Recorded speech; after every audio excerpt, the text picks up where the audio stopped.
Hey everyone, Catch 'em All Collectibles here. In today's video, we are going to do a little bit of the caveats, a little bit of the disclaimers that I didn't mention last week too often. And we're also going to get into a fair few spicy topics, I think. It's going to be a really long one. Buckle up. Shortly, I will put on screen what I have in front of me, kind of the notes. I thought about doing a PowerPoint, but I'm just going to go talking to screen. And fundamentally, at the end of the day, what this channel is just what one guy is doing, one guy's opinions. Consider it as entertainment, but it's what I'm actually doing, whether that entertains you, educates you, whatever. We all have personal responsibility. We're all adults spending our own money, and who cares what everyone else is doing? There's a lot of noise out there. I've made a video before on noise in the hobby. If you get entertainment out of consuming this content, other people's content, like, do it, but take in the information, use it to potentially inform, potentially educate your own, and then you make the decision at the end. That's what it all comes down to. I will show the notes now. So caveats and disclaimers and spice coming. We're adults spending our own money. Who cares? A lot of semantics. A lot of these things will just come down to these days. It feels like if you're not 100% with me on my side, defining things the same way that I am, I don't like you, and line in the sand, pick a side, us versus them. I'm not all about that. Like, again, some things will come down to semantics, blah, blah, who cares? Who cares is what a big part of this will come down to at various points. I will show you what I like, talking about what I do, the buckets that I've talked about, what buckets of money that I fill. Once that bucket's full, it overflows into the next one. So this is just like a very quick overview of what's to come.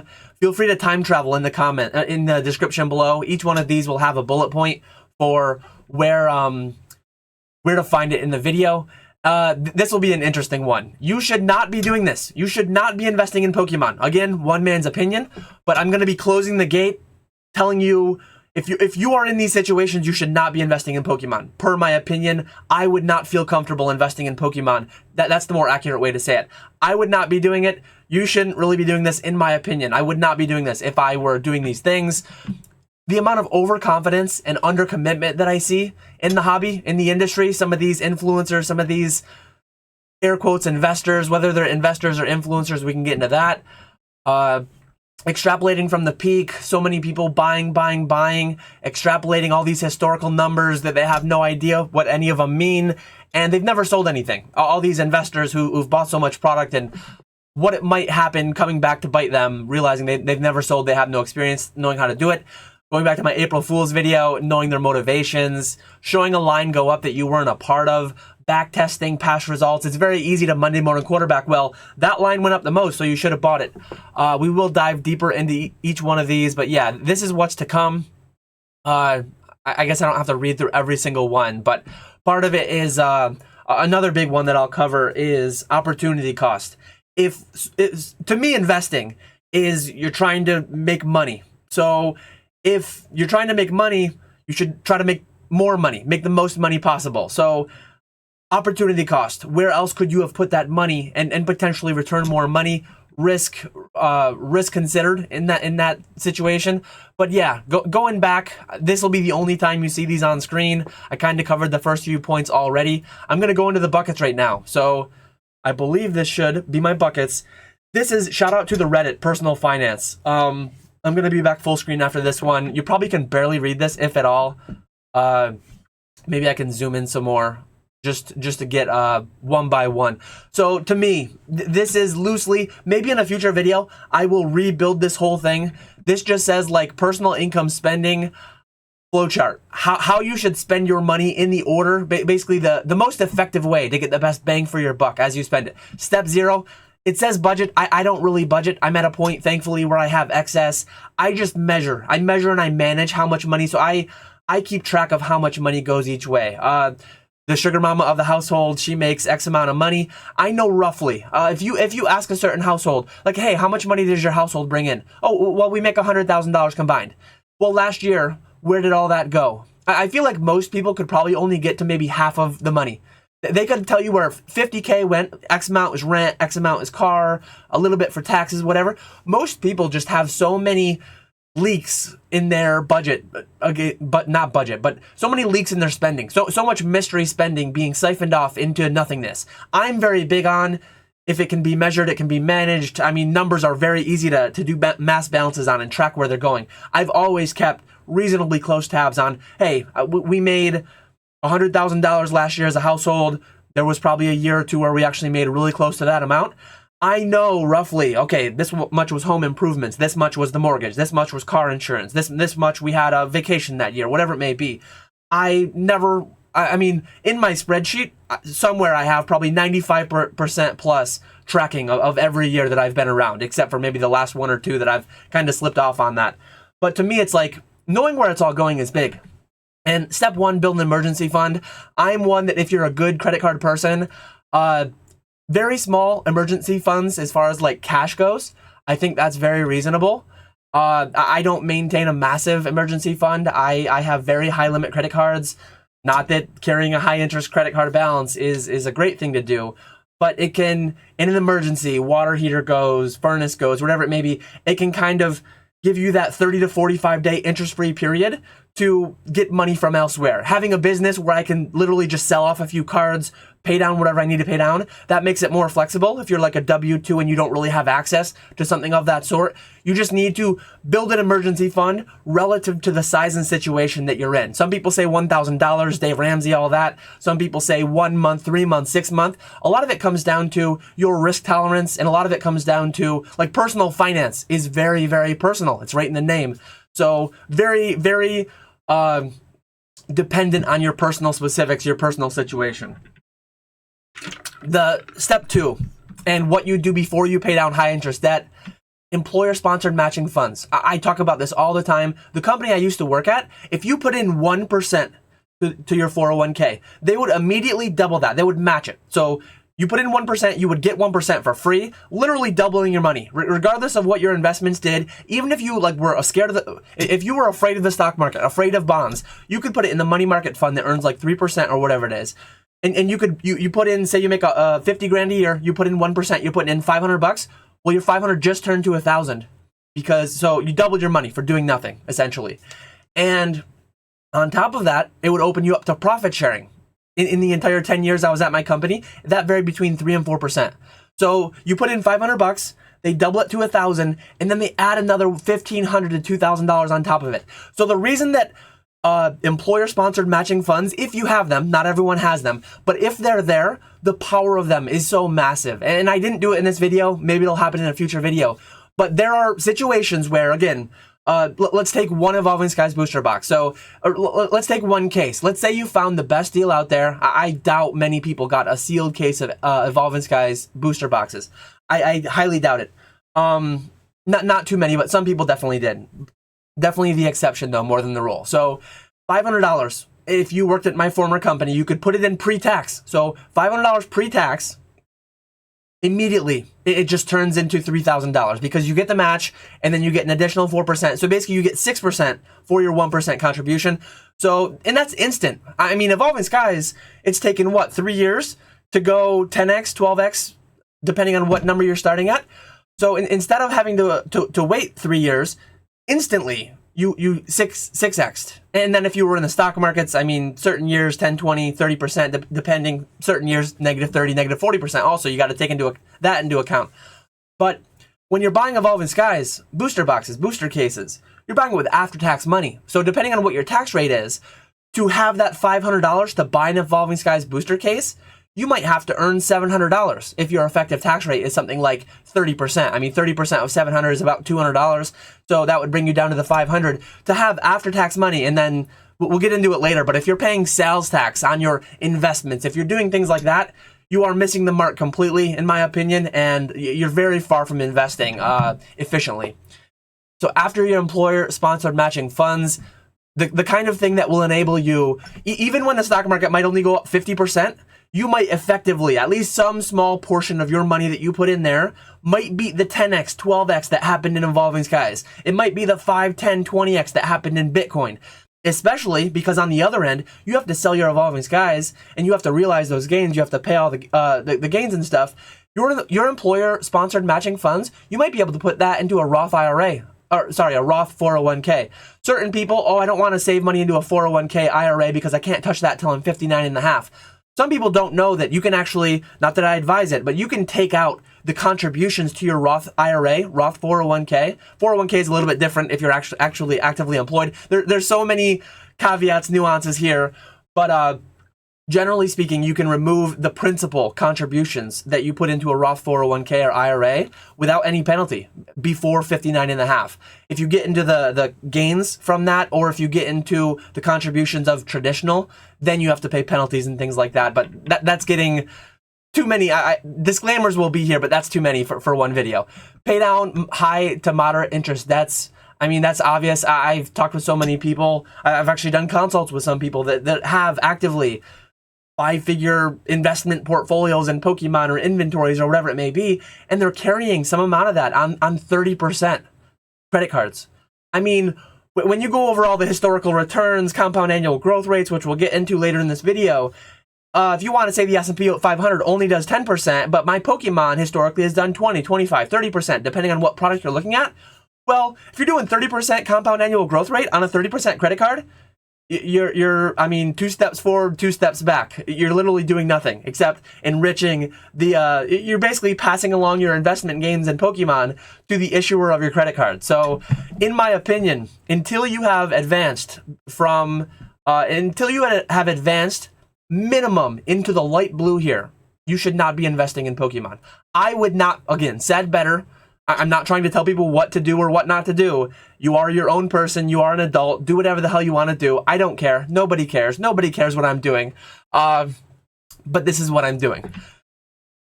So until you're at least in here, I would not be investing in Pokemon. And I'll go further into that as I advance through this. But savings for retirement in an IRA and higher education expenses. So I personally max out my IRA. I have solo 401k through this business for myself, my wife. Roth IRAs upcoming for the children once they turn 6. I don't touch any Pokemon investing. That pallet last week was not built until step 4 was also fully covered.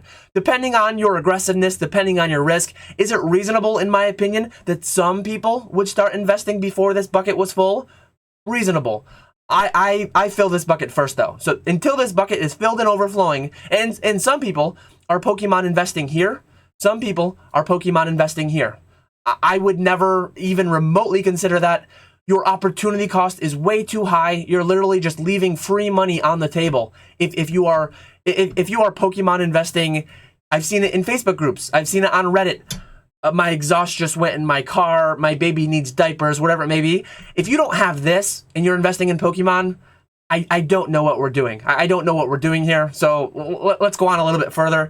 Save more for retirement. And this is where, like in this vicinity, you would max out all your buckets. This is where you're filling the IRA. And if you scroll down here, I will try to remember to leave a link below to this. This is just like a JPEG image hosted on Imgur from the Reddit Personal Finance Wiki. Shout out to the Personal Finance Reddit. I don't frequent it there too much anymore, but I used to back in the day when I was reading a lot of financial blogs and stuff. So I could see certain people, everyone's situation is different. I don't personally invest in Pokemon when I'm in the light blue.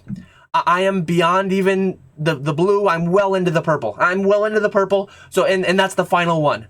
The final one, the last dollars that you have, once the first 5 buckets are overflowing, that is when I invest in Bitcoin. That is when I invest, speculate, whatever terminology, whatever semantics you want to use. That's when I start going into there. And I would not feel comfortable personally. If anyone cares to share, and every time I do a video like this and ask, some people reach out and we have great conversations in DMs that they don't want to share it in like YouTube comments and all that. But if you want to share it in the comments below, if you want to share it in DMs, however, I answer all my messages. Very, very small account still. What box would you consider yourself in, especially if you're investing in Pokemon? Maybe you reach out, maybe you comment down below. I would love to invest in Pokemon. I find a lot of fun, entertaining to like watch the numbers go up and down and try to optimize, get the best thing, build my own little mini, whether it's a Pokemon pallet, a warehouse, a shelf, half of a closet, a shoebox, whatever you've got. It's fun. This stuff is fun. That's part of the reason that I'm here. That's part of the reason you're here. Let me know what color you deem yourself in. and where you are in like your Pokemon investing journey. Are you in the red? You're YOLOing it. This is proven. I've got high interest debt. I've got no employer match, and you could kind of be out of order here. You could technically do step 2 without having done step 1, but overall, this is like the progression that the personal finance Reddit, they have deemed to be one size fits all as best as it can be. But again, personal finance is very personal, so there is no single one size fits all solution. Let me go back to the full camera. Let me make sure I have everything ready to go. Hopefully this will work properly. But yes, so we have right here, we have the nice retirement wrapper. No, we don't. If I scroll out some. So yeah, there's our retirement wrapper. I will reference that a couple more times, maybe later. I have it there if I need to grab it. And then right here, we have just our topics that I will scroll through. I won't show you the whole page all at once. I will be full screen in case I want to use that Opus Clips to create a couple shorts from this. It's really bad when I'm in this view trying to take a clip and then upscale this 1080p but tiny frame, Dan. So yeah, continuing on, we covered that. We did the caveats and disclaimers. I'm clicking down on the wrong tab. So we covered the buckets there. This is where Dan is closing the gate. If you want to call me a gatekeeper, I'm kind of gatekeeping a little bit here, but I think it's only reasonable. It's only reasonable and rational that for me, I would not be investing in Pokemon if I wasn't in at least the light blue from our buckets that we were talking about. If I'm not in the light blue here, if I'm not at least here, I would not touch Pokemon. I'm personally here, and that's where the investment palette gets built in here. That's where crazy things get done because all this other stuff is satiated. I probably first started investing in Pokemon, building a substantial inventory when I was more here, and I guess we can talk about that in my future Dan Catch 'em All Collectibles household spending video. That is still coming someday. But if you're not in the light blue, I would not be investing in Pokemon. The further you are into people always say 5%, 10%, 20%. What percent is reasonable? If you're in the purple and everything else is covered and you have a good salary, good wage, all that stuff, fairly stable income, fairly stable job in a not risky segment of like industry, I think it's more reasonable if you're in the purple, 30, 40, 50%. I mean, hell, my inventory, my investment palette, when you add everything together, my business, especially given that well over half of a vast majority of our household income comes from a Pokemon business, and well over half our net worth, when you count my inventory, our business inventory, is in Pokemon. I'm well in the purple though. Like, I don't feel fully comfortable about that. I've talked about it many times. I am jam-packing in the most tax-efficient way possible 401ks and IRAs. I'm trying to get my S&P 500 investment contributions to outweigh my Pokemon, but part of it is that Pokemon has done really well, and I just haven't got there yet. I could be more drastic, and tax considerations are huge, but I could sell everything. I could just fire sale my whole inventory, but I'd have a massive tax bill and opportunity cost. One thing that it comes down to is, say I fire sold everything and I had a lump sum, made up number, say I had $1 million if I sold everything, full market value of all my items after taxes, after fees, after everything. If I had $1 million, I don't have $1 million for long because Uncle Sam comes along and now I have $500,000. Now I have an effective 50% tax rate nearly, because so much of that is in the highest bucket as far as tax, the marginal tax rates go, and then the self-employment tax and all that stuff. An S corporation only helps you out up to the FICA limits, 130-something thousand a year. So I try to strategically have certain salaries, have certain incomes each year to just optimize filling my tax buckets, but not paying too much more tax. Minimizing. Tax minimizing, tax avoidance, not evasion. We've talked about that many times. But yeah, if you have high interest debt, if you're not in the light blue or further in that bucket thing, in that cascading bucket thing, to me, I would not be investing in Pokemon. I wrote here too, you can't quite see the whole thing. Maybe I can expand this a little bit. I can. So 5-year stall. This is a big one, and I'm actually going to show data that supports this. So this is going to be a little bit of a peek. We're getting really spicy now. We're talking about paywalls. This is going to be a peek into an ongoing like live spreadsheet that I have. I have never seen another resource out there. So shout out Pokenomics Patreon. It will be linked in the description below. Back in October of 2022, I set out to find and create the most well filled out. It's not every box, every year, every price, but it's the most filled out historical box price thing that I've ever seen. All these investment PokeTubers, all these people in this space, they say things that are kind of scary. They say things that are provably wrong. Obviously, as of today, Scarlet and Violet aside, brand new sets, less than 2 years old aside, I will give them that and I will agree, but I'll give you some disclaimers in a little bit about the risk of that statement. Every box is up today. So that's like climbing Everest after this massive boom, the biggest part of the hobby. Like the hobby's as big as it's ever been. They're printing 10 billion cards a year, all this and that. So it's fairly rational and reasonable that everything would be up if we are at the pinnacle. Well, it's pinnacle so far. I can't say we're at the peak of Everest because we might climb for the next 10, 20, 30 years. Like who knows? Who knows? I mean, little dips and valleys here and there, I'm sure, but we could be bigger in 30 years. But part of the issue, part of the risk inherent to buying a collectible, where if you buy a traditional investment, you're betting on the future of your countries, your nations, your companies that you're investing in, their output growing. You're betting on Coca-Cola selling more Coca-Cola over the years. You're betting on McDonald's increasing their real estate empire, all the franchising fees and things like that. You're betting on Walmart continuing to sell me delicious steaks year after year. You're betting on the actual productivity of humans going out and doing something to advance humanity to some extent. When you're buying a collectible, you're just buying this box thinking that someone will buy it from you more down the line. And as of today, every box in the past will be bought from you for higher than it was originally released. Like, it's not that surprising to say at the all-time high, might go up from here. I mean, the S&P 500 is also at or near all-time highs. Bitcoin is also at or near all-time highs. Things that I'm invested in that I think will continue to go up from here. So it's not like I'm saying we're at an all-time high, we're only going to go down from here. I'm just saying we're at an all-time high. So obviously every box is up.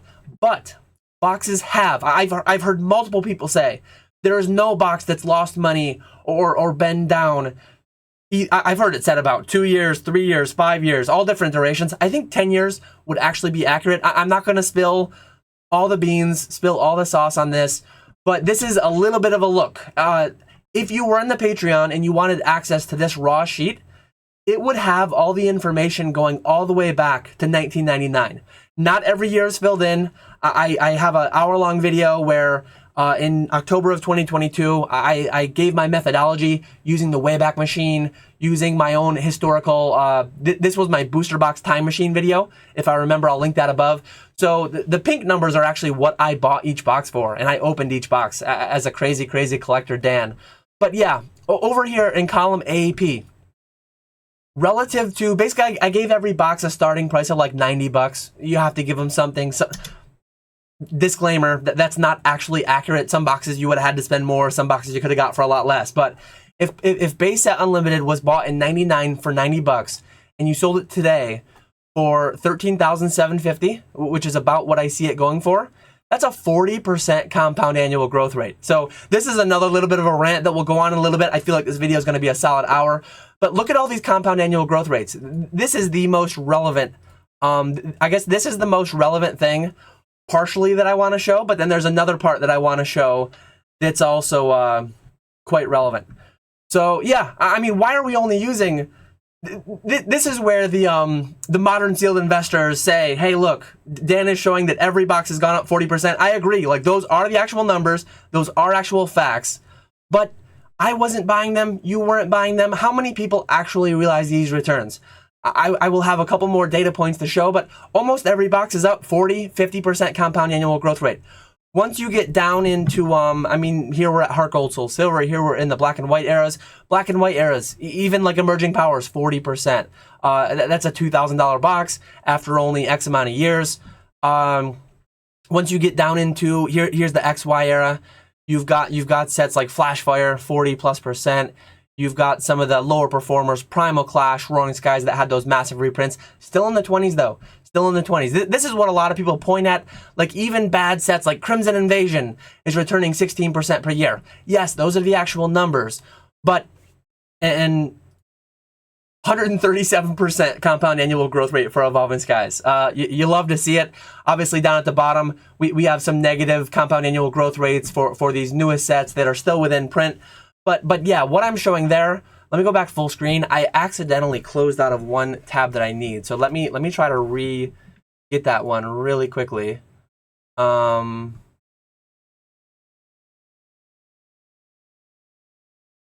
So yeah, let me try to get this back.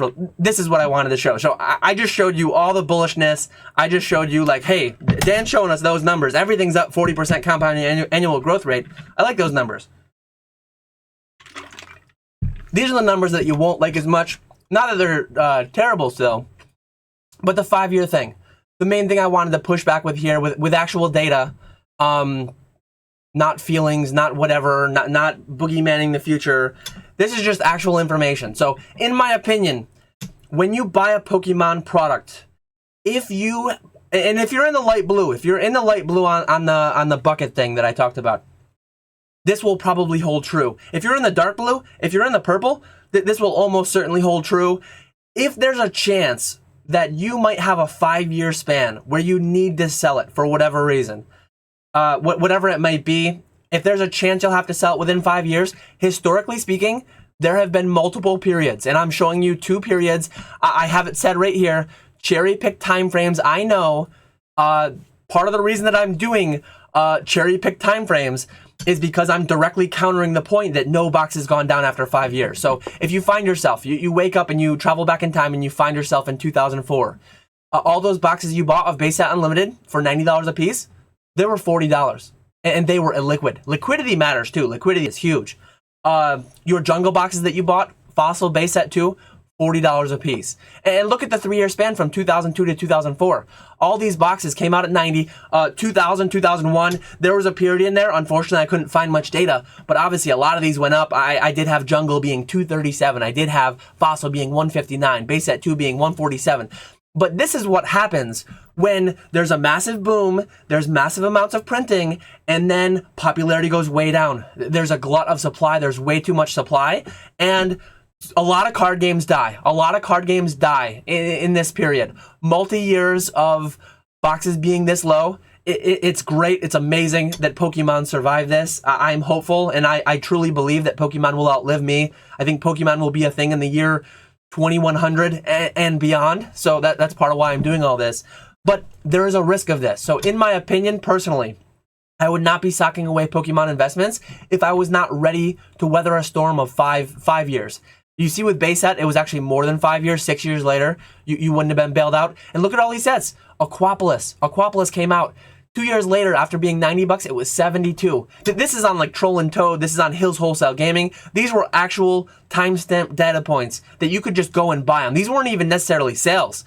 It's actually probably sad to think of how low the sales volume was on Expedition Base Set in 2004 at $62 a box. You could buy these. Like, not only are these are not sold prices, these are available for sale. You could go and you could buy case quantity of this stuff.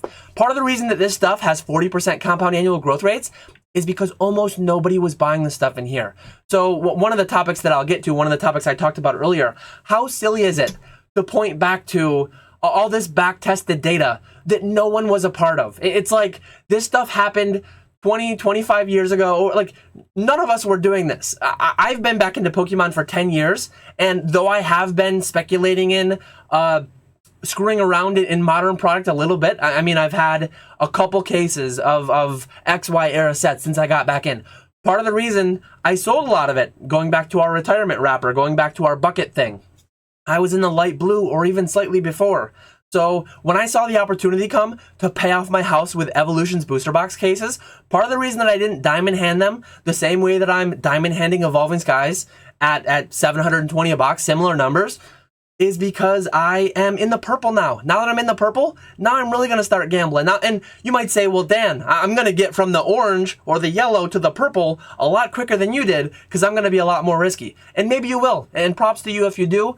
I just personally am fairly risk averse. I would not have been comfortable doing that, especially once the kids came along, once I got married, had more like financial responsibilities to other individuals. I mean, if I were a bachelor and I was YOLO in it, I can see more of a risk strategy. A lot of it comes down to on like your background, your familial background, what kind of safety nets you have in place if it all goes bust. Do you have a house that you can go back to and a couch you can sleep on potentially?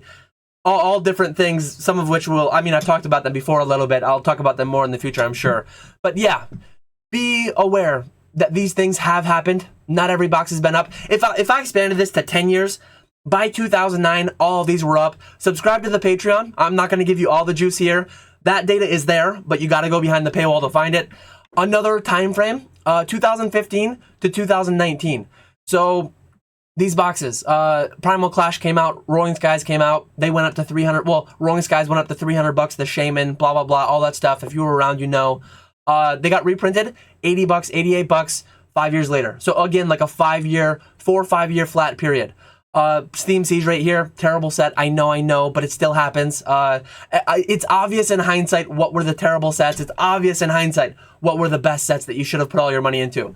But just be careful. There's a couple examples, and part of the reason, the whole backtesting thing, the Trinity study, for anyone familiar with that, if you're deep into personal finance, if you're deep into financial independence, you probably are familiar with the Trinity study. Let's see if I can get all my screens back properly. Let's see if I can get my topics back up. Yes, so you shouldn't be doing this if... I'm slightly off here now with this, but yeah, I'll fix that as I talk. But the Trinity study was basically a study on the past 100 years of the S&P 500 or whatever it was. Some kind of a blend of... let's see if I make this smaller. Here we go. That might make it better. So yeah, the Trinity study was a back-tested study, and the way that you stress test your portfolio moving ahead, like say you want to retire early, say that you want to retire on the 4% rule, 3% rule, 5% rule, depending on your risk, depending on your allocation, depending on your time horizon for your retirement. If you're retiring at 50, it's very different risk from if you're retiring at 30 on a fixed amount of money. But the Trinity study literally took the Great Depression. It took the worst 25-year histories in the S&P 500. So if you say that, hey, no box has ever gone down 5 years later, one, you're wrong, and two, like, you need to account for potentially there being, we're literally at the highest we've ever been. We might go up from here, but we might go down too. And when you go down from historic print runs, when you go down, like, I'm not calling for it. I'm not calling for this by any means, but this is disclaimer Dan. This is caveat Dan. This is pump the brakes Dan. If you're in the purple, if you're in the dark blue, purple and dark blue over here, if you're there, I have less concern for that. You're probably more fine. But, again, personal finance is very personal. If you go bust, if you completely go bust, what does that look like? Will you literally be on the street with your wife and children? Will you and your wife and your children be on the street? That person, if going bust means a family and children on the street, you inherently, fundamentally, my opinion, I would be, again, this is not me telling you what to do. This is me saying what I would do. I would be more cautious if that was my reality.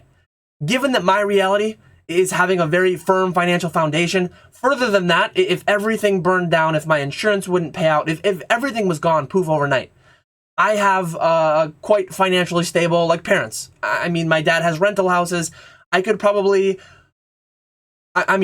myself, my family could probably have very subsidized housing for some duration of time. And if Pokemon went completely bust, I could start, I know how to turn a wrench. I know how to hold a flashlight. I could work with my dad. I could have some amount of employment. I could have some amount of housing situation figured out. So given that my worst case scenario isn't literally living on the street, not being able to eat, I can be a little bit more risky. Given that I'm in the purple, I can be a little bit more risky.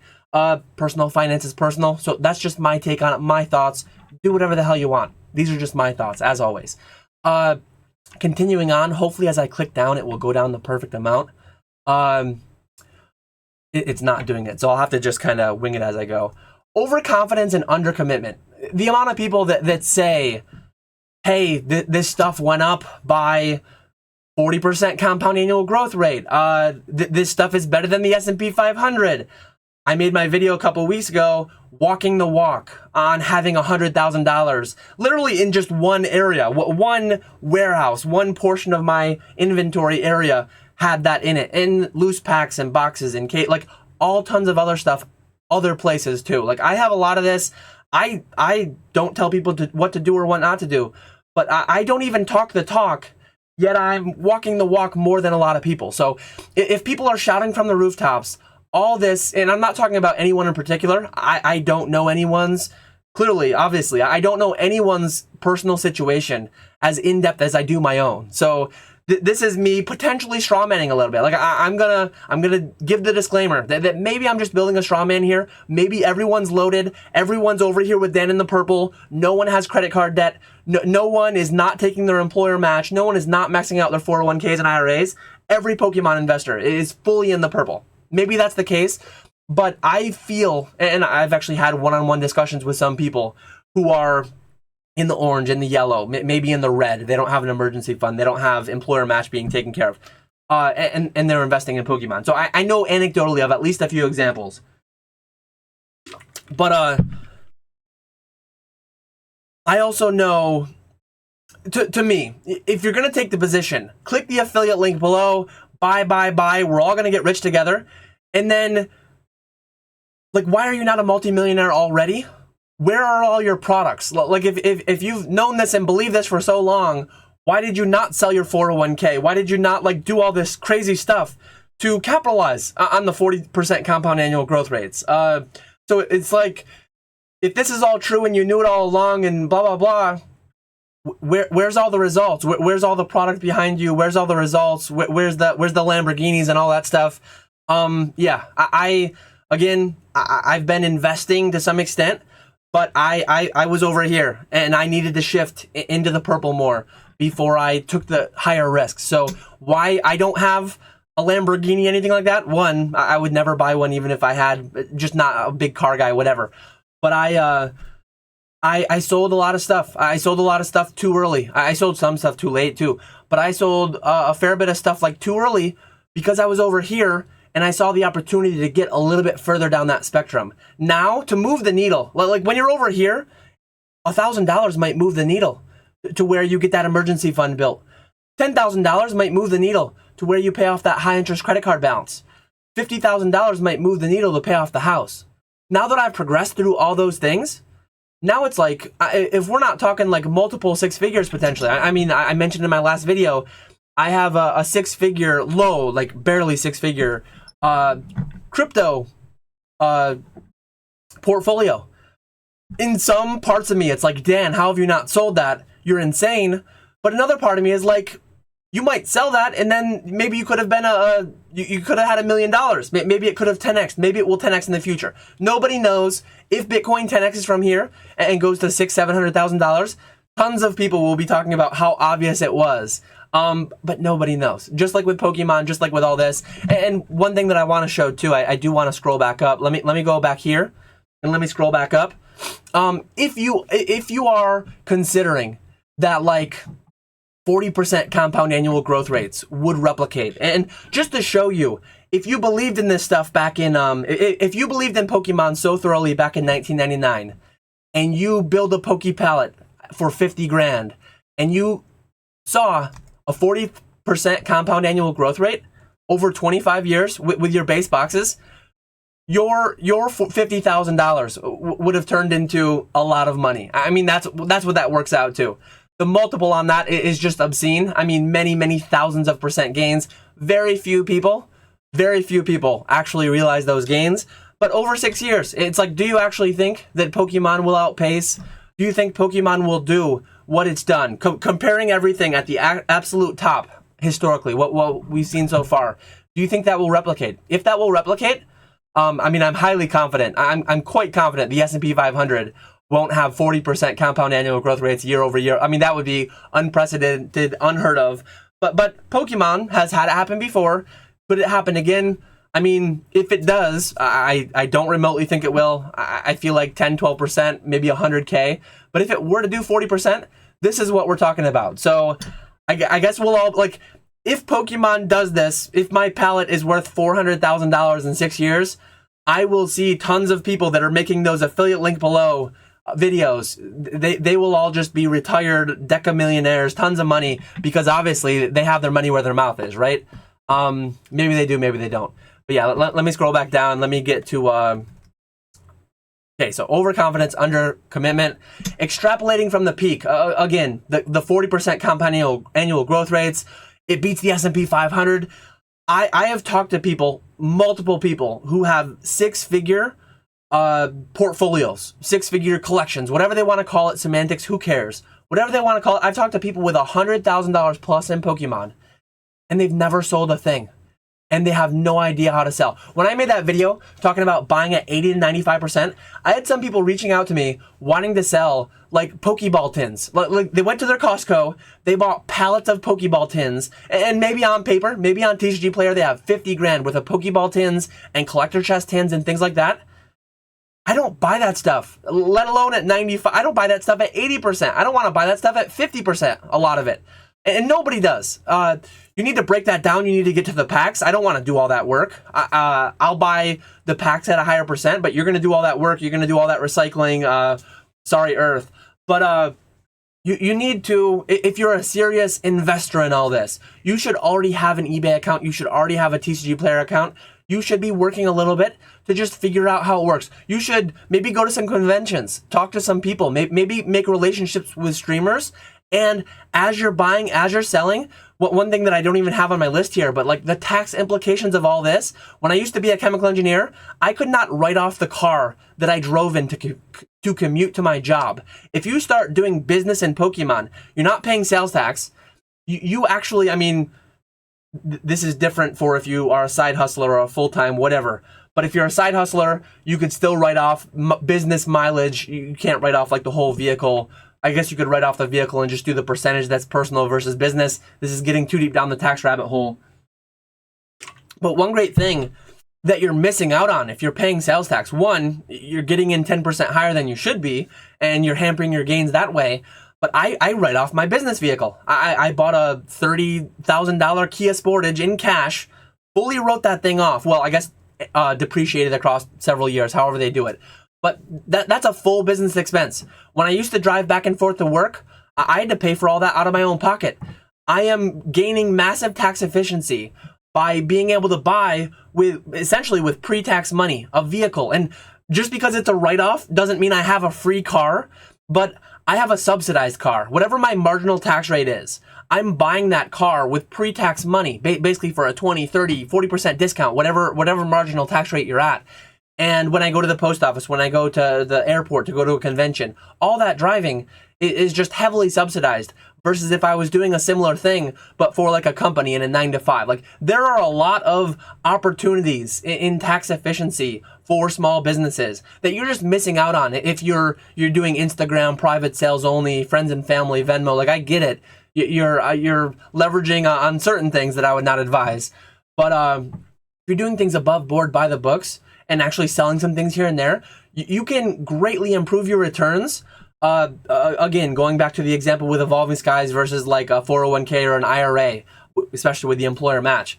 No, like if I buy an Evolving Skies box versus if Joe Schmo buys it on his credit card with plus sales tax, mine returns way more. Mine returns way more because it's bought as inventory, pre-tax money, all that, no sales tax, and then especially if you're cash basis, you don't even pay on it until you sell it years later, and you can lower today's gains, today's income by buying more stuff in that given tax year. So yeah, we don't need to turn this into a full tax video, but if you're going to be serious about this, if you're going to have six-figure portfolios, you should figure out before you get that far along. And I guess it's relative. If you're a 9-figure, 8-figure, 7-figure net worth individual and you have 6 figures of Pokemon, it's very different from if you're a 6-figure net worth individual with a 6-figure Pokemon inventory, right?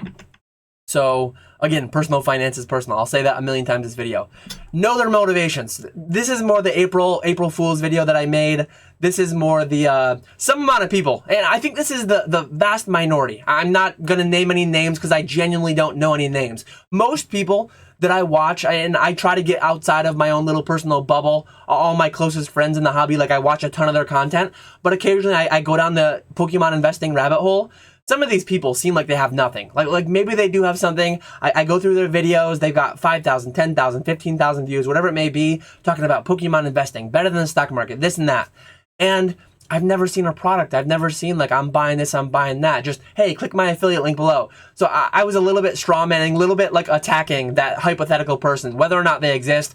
Some amount they do, but some people out there, they don't give a shit whether you actually make money or not. They're not actually invested in themselves. They're talking the talk so that you walk the walk, maybe down the plank, fall into the ocean, get eaten by sharks potentially. They don't care because they've already got their affiliate revenue. So this is not just applicable to Pokemon either. When you're talking to a real estate agent, know that they make money if you buy the house. So unsavory, immoral people will kind of like hide certain things and get somebody that's going to work for you. Ideally, align incentives, align goals and motivations if possible. You can't always do that, but if possible, do that the best. Showing a line go up that you were not a part of, back testing, I talked about that a little bit before, past results, future returns. If you're going to be like, hey, historically the Pokemon has beat the S&P 500, so that's why I'm investing in there. You can't be like, Pokemon has never gone down after 5 years, because that's factually wrong. I mean, I just showed the data. Go to the Wayback Machine, go to www.hillswholesalegaming.com and do the Wayback Machine 2005, 2006, 2007. 2004, look, I mean, this is not me making it up. You could have actually bought those things for that price, and the liquidity was probably very dark. So liquidity matters and all this stuff too. Part of that is like, if you have a six-figure investment portfolio in stuff that's like very, very niche, like the more niche you get, the more oddball you get. Like sometimes those things do really well, like even these boxes. The amount of these boxes that sell in a given day or week is substantially lower than what I put on my pallet a week or two ago. Booster boxes, ETBs, like mostly booster boxes are like the primary. Booster boxes and booster packs are just like the primary thing in the hobby. The most liquid, the most fundamental item. Just straight to the booster packs. No fluff, no air that you have to ship. So yeah, I have a problem with people who say that I want all the good things of the past, but I don't want any of the bad things. And Pokemon is just one IP. Pokemon is just one TCG. A lot of TCGs that went into that dark period, I mean, MetaZoo just recently went into a dark period where a lot of the boxes went down well below what they were at release, and MetaZoo didn't survive it. And tons of TCGs, the vast majority of TCGs over the years have not survived it. Someday Pokemon will die. Hopefully, it's millennia from now. Hopefully it's centuries from now. Well beyond our lifetimes. I genuinely think it will beyond anyone who's watching this video. I think Pokemon will outlive us all. I'm actually very bullish on the future of Pokemon.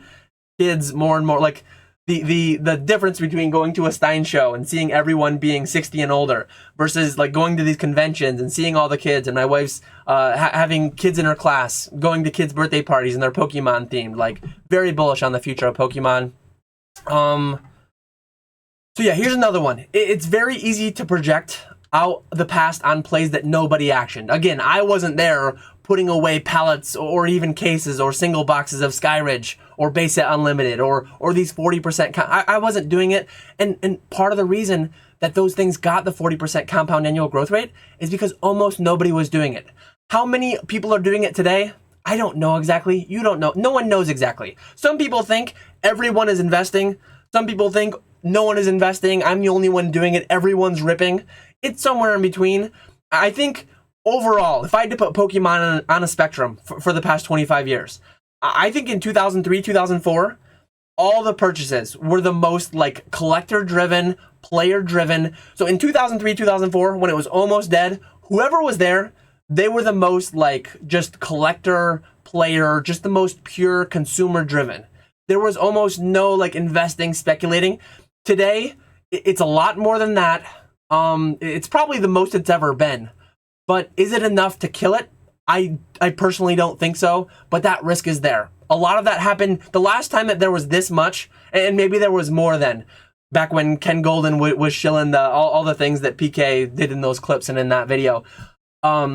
There were definitely people investing while they were investing in Beanie Babies and Pokemon and stuff too. So if everyone's investing and there's none of the genuine consumer, genuine ripping, which I know there's tons of it today. Look at how many Moonbreons are graded. Clearly millions of Evolving Skies packs have been ripped. It's not all just being invested in, but what's the exact ratio of that? We don't know. Nobody knows. But yeah, Bitcoin. I almost bought Bitcoin. I remember when I learned about it, it was cool. It was interesting. I almost bought it at $8. And had I bought it, I probably would have put like $50 into it. Like, being realistic, I was a college kid, somewhere around there. I probably would have put $50 into it. And so many people will look back like, oh man, if I just 40% compound annual growth rate, if I just put 10K in, I mean, I have 10K, that would be easy. If I put 10K in, I would have $1 million today, however many years it would take for that to happen. You wouldn't have done that though. Almost nobody did that. The part of the reason that it became that, part of the reason that these boxes became that, is because few, if any, people did it. If everyone tries to do it, that will not replicate again. Could it miss the 40% and still get 10, 15, 20%? Yes, that's kind of what I'm counting on. I'm counting on none of this stuff returning 40% compound annual growth rates ever again.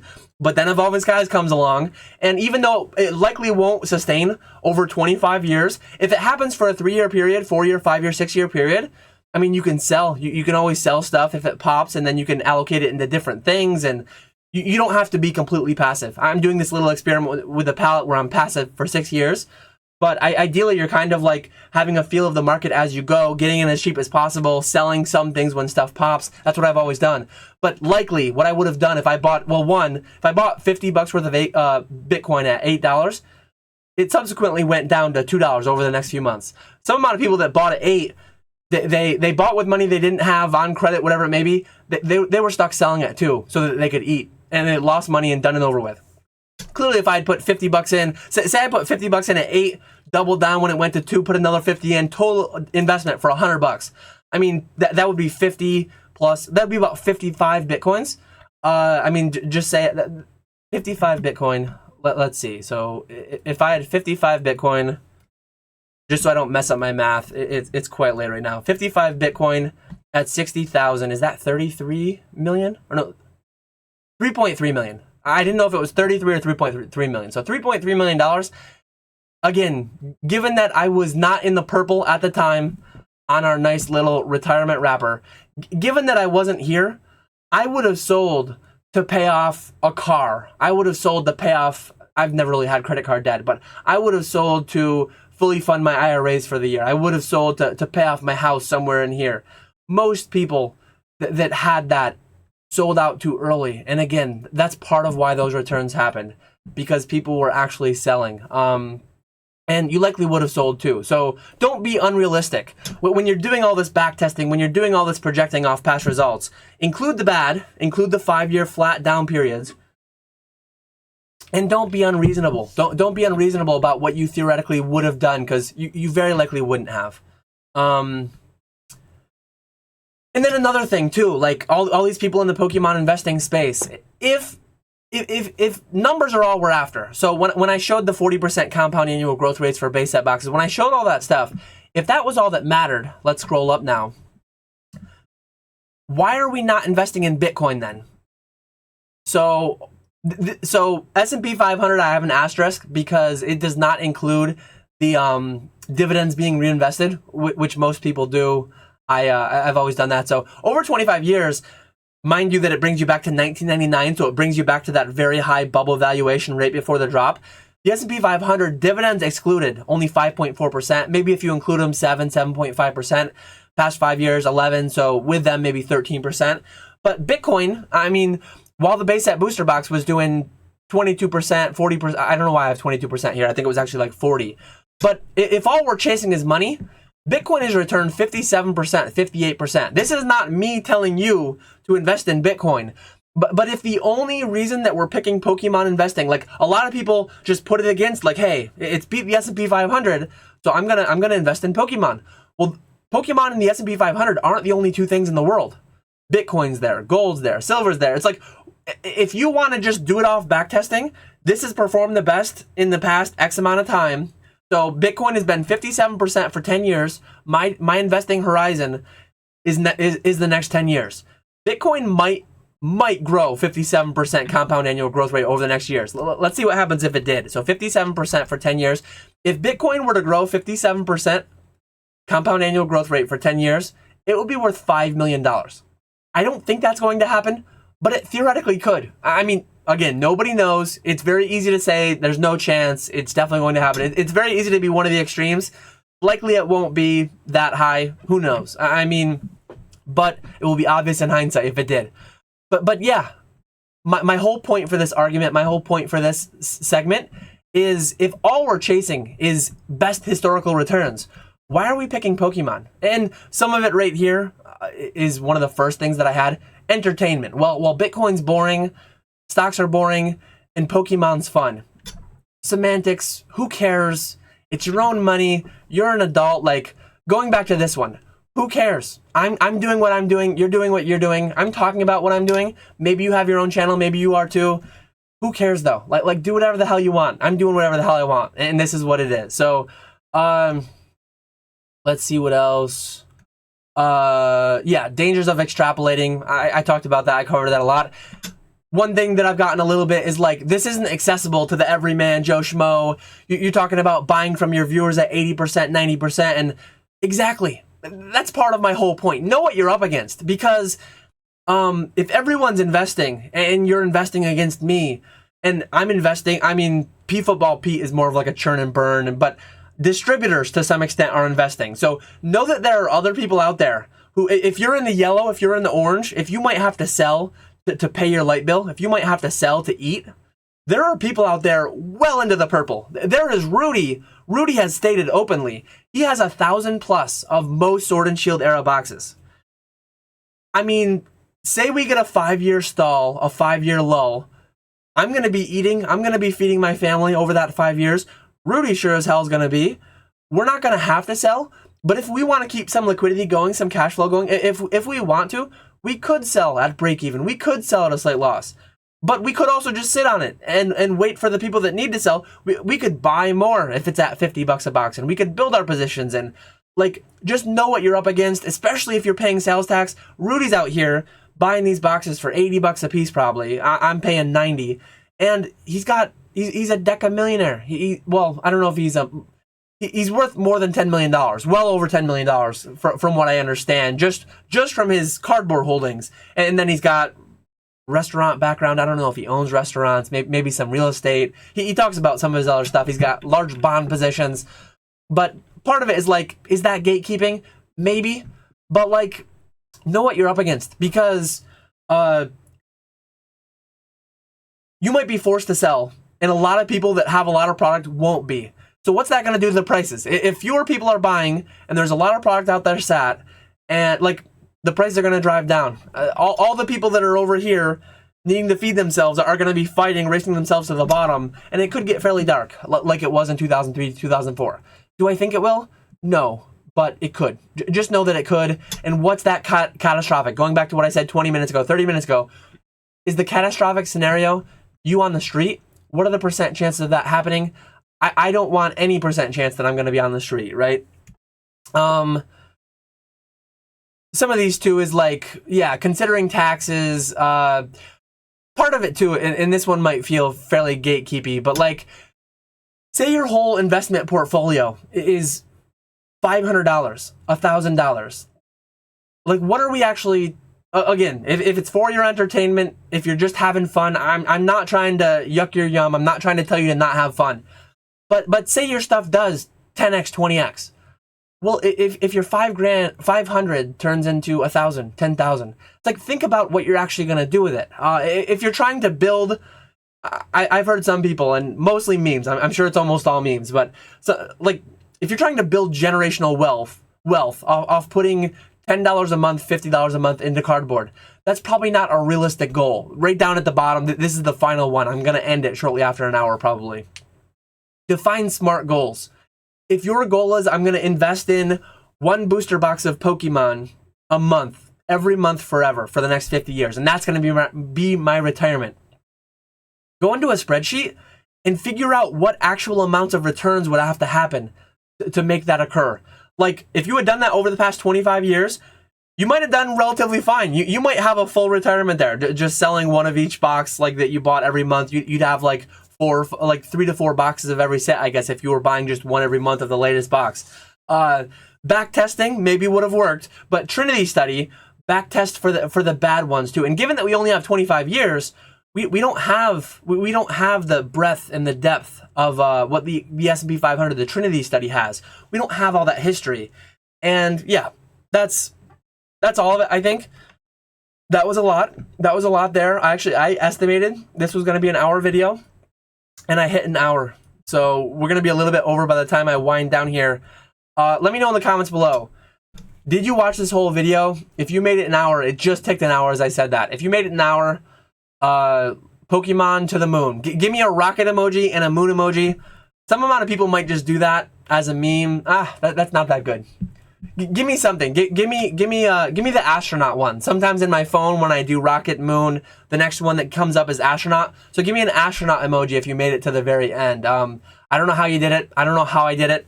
Thankfully, I had my Gatorade here to get me through it. That's what I'm doing here. Let me know in the comments below what you're doing. I'm on the wrong thing here. I was trying to show the retirement wrapper again. I will do upcoming video collectibles. I will do a video where I remake, and this thing is beautiful. This thing is a work of art. Them going through and literally like every Dave Ramsey snowball versus avalanche paying off debt, funding emergency funds to 1 month and then to 3 and 6 months, and Roth IRA versus traditional IRA. This thing gets in deep. This thing is like, I want to rebuild this someday for Dan's finance channel in the future. But I love this retirement wrapper thing. All the things that I do with my money, I keep, not to the penny. I don't build a budget. I don't get that strict with it because I guess part of it is like being privileged enough to make enough money and disciplined enough to spend little enough money that I am well within my means, well below my means. But yeah, step 0 literally is just knowing where it's going. I wouldn't say budget. That's the B word. That's very, very bad for a lot of people. The B word is they don't want to hear budget. So just measure it. Where's it all going? And I think this just perfectly, when I talk about low-hanging fruit, when I talk about opportunity cost, this perfectly encompasses what I mean when I talk about opportunity cost. People that are here, when I say we're all playing the same game, no, we're all playing in the same arena. So we're playing in the arena of Pokemon, but we're playing different games with different rules. This is exactly what I mean. So someone over here, me, and then this is a spectrum too. So I'm at the beginning of the purple. Rudy is like, Rudy might be, at least in the cardboard environment, Rudy might be the pinnacle. Rudy might be the summit. So Rudy and Dan, I'm as far as I can be from Rudy in the purple. But like, we are playing a very different game with very different rules than someone trying to invest in Pokemon here. I mean, there are people paying 30% interest on credit cards. Like, it's not a straw man. I know. I have spoken with, I've seen the personal finance Reddit, I've seen the Facebook posts. There are some amount of people here and here and here investing in Pokemon. And I would not do that personally. So, adults, do whatever the hell you want. Who cares? I appreciate you all watching. I will catch you all later.